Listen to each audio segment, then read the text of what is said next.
The term old oil money is often thrown around in Texas to describe someone who has wealth stemming back to previous generations in the oil business.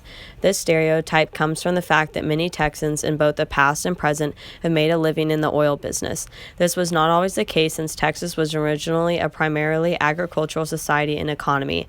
However, the Spindletop oil strike of 1901 changed the economy of Texas and had a lasting impact on the society that is still present today. Petilo Higgins laid the groundwork for the discovery of oil at Spindletop.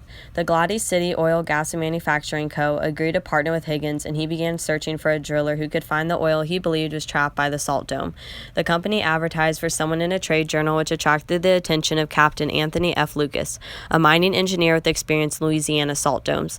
Lucas was hired, and his first well went to 575 feet. It produced a small amount of oil before money ran out, and local financiers scoffed at his and Higgins' efforts.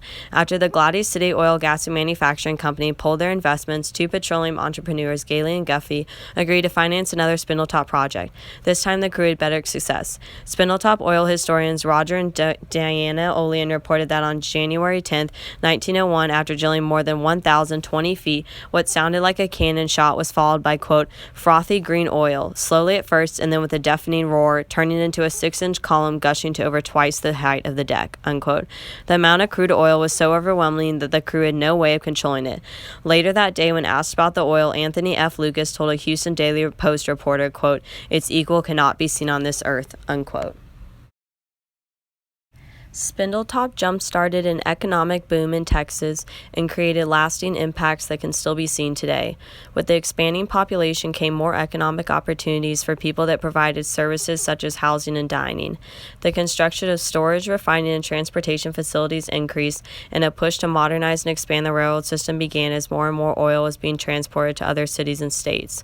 The arrival of railroad transportation in particular expanded Texas farmers' and ranchers' markets by providing faster and cheaper shipping of products.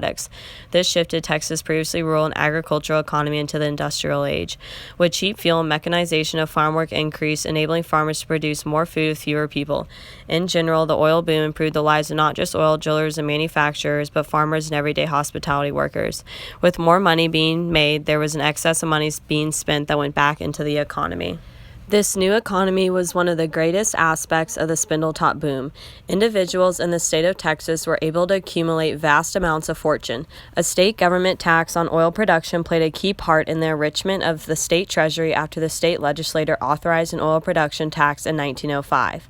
As profits off of oil drilling continued to increase, the state legislature began dividing profits between the two largest public universities of the time, the University of Texas and Texas A&M University, as well as smaller institutions of learning such as public middle schools and high schools. Besides the education system, thousands of Texans have been touched by the oil industry through the philanthropy of people who have made fortunes from its discovery, production, and processing.